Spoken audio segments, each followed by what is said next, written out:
Olá a todos e bem-vindos ao Bookcast. Ah, Hoje a gente vai mergulhar fundo em um livro que me deixou de cabelo em pé. nossa. A história é uma mentira do David Ewing Jr. Para me ajudar nessa missão quase impossível. E Temos a Vanessa, oi, gente. nossa especialista em história. Olá. Tudo bem, Vanessa? Tudo ótimo, Júlio. Preparada para desvendar as mentiras da história. Preparadíssimo. A primeira bomba que o Ewing Jr. solta logo de cara é a possibilidade de Stonehenge. Aquele monumento super famoso na Inglaterra. Ok. Sendo construção moderna. Caramba! Tipo, como assim? Não, pronto. Ele mostra até fotos Ah. que supostamente revelam obras rolando por lá. Pois é, essa parte de fazer a gente questionar tudo, né? Os historiadores tradicionais, claro, rebatem essa ideia, dizendo que as fotos mostram apenas trabalhos de restauração. Mas o Jr. vai além, apresentando argumentos bem convincentes É. de que a construção de Stonehenge como a conhecemos pode ter acontecido. Bem mais recentemente do que imaginamos. E aí ele já emenda com outro ponto que me deixou de queixo caído. Que? Os Straws do Anatoly Fomenko, um matemático russo. Sei?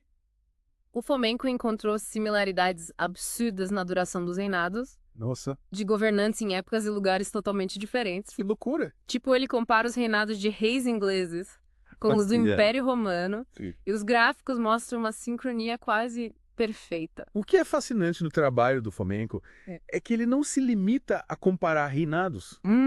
Ele aponta para eventos históricos que se repetem em contextos diferentes, com pequenas variações. E aí? Guerras, revoluções, ascensão e queda de impérios. Nossa. Parece que a história é um disco arranhado, É. repetindo os mesmos padrões ao longo dos séculos. Mas se a história se repete desse jeito, É, será que estamos repetindo os erros do passado sem perceber? Mas é... Ou será que essa repetição toda é só uma coincidência bizarra? Eis a questão. E o Ewing Jr. nos leva a questionar. Se a história que aprendemos não passa de uma grande narrativa criada para fins políticos e ideológicos. Se a gente parar para pensar, quem escreve a história são os vencedores, né? É verdade. Então será que estamos tendo acesso à versão completa dos fatos? E aí chegamos a um dos pontos mais polêmicos do livro. Napoleão Bonaparte. Owen Jr. levanta sérias dúvidas sobre a existência do imperador francês, Nossa. dizendo que sua história é cheia de eventos e tragédias familiares que se espelham na vida de Napoleão do Solteiro, que viveu décadas depois. É muito coincidência para uma pessoa só, né? Ambos tiveram filhos homens que morreram jovens. Ambos proclamaram repúblicas romanas. Caramba. Ambos criaram documentos constitucionais muito parecidos. O Ewing Jr. sugere que a figura de Napoleão como a conhecemos pode ter sido inflada ou até mesmo inventada para criar uma narrativa heróica para a França. Mas, peraí, se Napoleão não existiu, como explicar as guerras napoleônicas, a invasão da Rússia, tudo isso? Temos registros históricos, pinturas, documentos. Esses registros também são questionados pelo Ewing Jr., que aponta inconsistências e contradições nas fontes históricas. Por exemplo, a famosa invasão da Rússia. Porque Napoleão teria marchado para Moscou e não para São Petersburgo, que era a capital na época. Verdade? É como invadir os Estados Unidos e atacar Chicago em vez de Washington. Faz sentido. Começando a achar que não. É. E o Ewing Jr. não para por aí. Não. Ele questiona até a figura de Karl Marx, É mesmo. sugerindo que ele pode ter sido uma invenção do século XX, Mentira. tipo o pai do comunismo ou uma farsa. A teoria é que a persona de Karl Marx foi criada para servir como um predecessor ideológico para Lenin, dando mais legitimidade à Revolução Russa. Nossa. Imagina só. É. A história do comunismo, como conhecemos, pode ter sido manipulada desde o início. A essa altura já estou questionando tudo que aprendi na escola.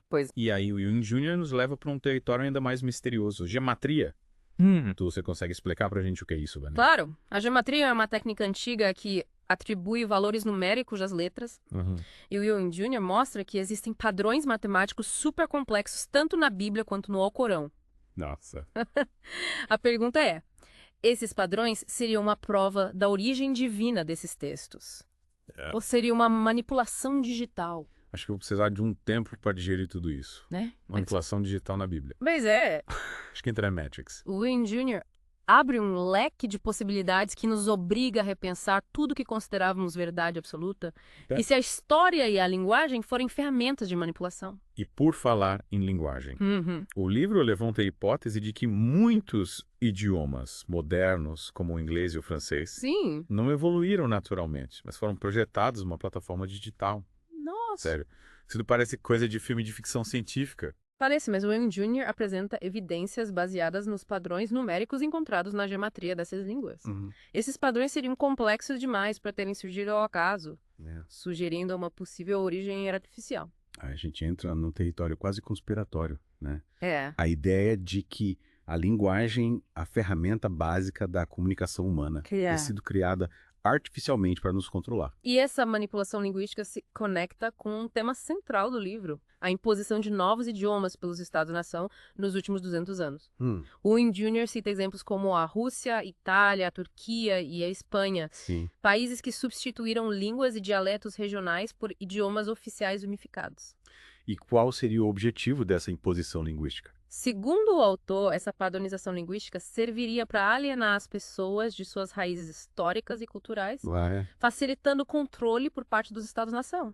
É como se a língua fosse uma forma de reprogramar a mente das pessoas, apagando suas memórias ancestrais e impondo uma nova identidade nacional. Caramba, isso é assustador. É como se estivéssemos vivendo em uma realidade simulada, É. onde a história e a linguagem são ferramentas de controle. E se a gente levar essa reflexão um pouco mais além, podemos nos perguntar: o que mais está sendo manipulado? Verdade. Quais outras verdades que consideramos absolutas podem estar sendo distorcidas? Acho que vou precisar de um copo d'água depois dessa. É. A próxima parte do nosso mergulho em A História é uma mentira. Ah, Vamos explorar as evidências que o Young Jr. apresenta sobre a história dos nativos americanos. legal. Um capítulo que promete desconstruir muitas das narrativas que aprendemos na escola. Nossa. Fiquem ligados. Epa. E chegamos à parte do livro que me deixou ainda mais intrigada, Júlio, a história dos nativos americanos. O Young Jr. desafia a imagem clássica que temos deles, sabe? Aquela ideia de que todos se pareciam com povos asiáticos, com traços orientais e pele avermelhada. É verdade, a gente sempre viu essa representação nos livros didáticos. Não notar daqueles desenhos de índios com cocares e flechas, sempre com uma aparência bem específica. Exatamente. E o autor questiona essa representação, mostrando fotos de nativos americanos com pele branca Quero. e até mesmo negra. Nossa. Ele argumenta que a história tradicional ignorou a diversidade étnica dos povos que habitavam a América antes da chegada dos europeus. Mas por que essa uniformização da imagem dos nativos americanos? Qual seria o interesse em apagar essa diversidade? Segundo o Young Jr., essa simplificação histórica serviu para justificar a colonização europeia, ao pintar os nativos como um grupo homogêneo e inferior. Seria mais fácil legitimar a dominação e a exploração dos seus territórios. Faz sentido. Se os colonizadores europeus quisessem se impor como superiores, precisavam criar uma narrativa que os colocasse num patamar acima dos nativos. Exatamente. E essa narrativa também se estende para a história da escravidão. O Young Jr. levanta a hipótese de que a escravidão como a conhecemos pode ser muito mais complexa e obscura do que imaginamos. Ele mostra fotos de nativos americanos com características físicas africanas. Nossa. O que contraria a ideia de que os negros chegaram à América apenas como escravos trazidos pelos europeus. Peraí, então quer dizer que pode ter havido escravidão de nativos americanos com características africanas antes da chegada dos europeus. É uma possibilidade que o Young Jr. nos convida a considerar. Isso muda completamente a nossa compreensão da história da escravidão no continente americano. Pois é.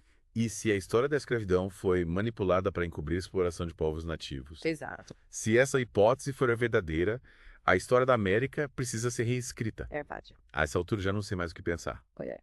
O Young Jr. nos coloca num turbilhão de questionamentos, nos fazendo duvidar de tudo que aprendemos.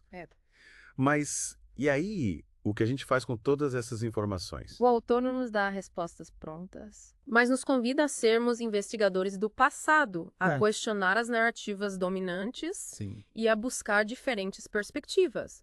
Ele nos lembra que a história não é um conjunto de fatos imutáveis, mas sim uma narrativa em constante construção, sujeita a diferentes interpretações. Então a gente precisa desenvolver um olhar crítico. Sim. Questionar as fontes, buscar evidências e, acima de tudo, manter a mente aberta para novas possibilidades. Exatamente. O livro A História é uma Mentira é um chamado à ação. Ele nos instiga a sermos protagonistas da nossa própria história, a buscar a verdade por trás das narrativas oficiais. Sim. E a construir um futuro mais consciente e crítico. E essa busca pela verdade exige coragem para questionar tudo o que nos foi ensinado e para construir um novo entendimento do mundo. Com certeza. Acho que preciso de um cafezinho depois dessa. Na próxima e última parte do nosso mergulho, vamos discutir as implicações dessas revelações e as perguntas que ficam em aberto. Fiquem com a gente. De volta ao Bookcast e ao nosso mergulho profundo em Allied. A história é uma mentira. Depois de todas essas revelações, confesso que estou meio perdido. Se a história que aprendemos está cheia de manipulações e invenções, como a gente reconstrói a verdade? É como se a gente tivesse desmontado um quebra-cabeça gigante e agora as peças estivessem espalhadas no chão. Dá uma sensação de desorientação, né? Mas o Ewing Jr. não nos deixa desamparados. Ele nos convida a usar as mesmas ferramentas que ele utiliza no livro. A pesquisa independente. O questionamento crítico, a busca por diferentes perspectivas. Então a gente não precisa engolir a história oficial goela abaixo. Não. Mas também não precisa cair na armadilha das teorias da conspiração malucas, né? Exatamente. O livro nos convida a trilhar um caminho do meio, buscando evidências, analisando fontes e principalmente mantendo a mente aberta para novas possibilidades. O Ewing Jr. nos lembra que a história não é um conjunto de fatos imutáveis, mas sim uma narrativa em constante construção, sujeita a diferentes interpretações e influências. Isso mesmo. Isso me fez pensar. O quê? Quem são os autores dessa narrativa? Boa pergunta. Quais interesses eles defendem? Essa é uma pergunta fundamental. É. Ao questionarmos a história, também questionamos o presente. Verdade. Pois a forma como interpretamos o passado molda a forma como agimos no mundo. Se aceitamos passivamente a história que nos foi contada, corremos o risco de perpetuar injustiças e desigualdades. Então, a história é mentira. É mais do que um livro. É um chamado ação. Sim. Ele nos instiga a sermos protagonistas da nossa própria história, a buscar a verdade e a construir um futuro mais justo. É verdade. Essa busca pela verdade é um processo contínuo, que exige esforço e dedicação. Sim. E, acima de tudo, coragem para questionar o que nos foi ensinado e para construir um novo entendimento do mundo. Concordo plenamente. Que jornada incrível. Foi mesmo. Confesso que comecei esse mergulho com o pé atrás. Sei! Mas agora estou com a cabeça a mil questionando tudo. Que bom. Obrigado, Vanessa, por compartilhar seus conhecimentos e por me ajudar a enxergar a história com outros olhos. O prazer foi meu, Júlio. E agradeço a todos que nos acompanharam nesse mergulho em A História é uma Mentira. Lembre-se, a história não está escrita em pedra. Verdade. Cabe a cada um de nós questionar, pesquisar e construir a nossa própria versão dos fatos. E com essa mensagem poderosa, encerramos o nosso Bookcast de hoje. É isso aí. Até a próxima!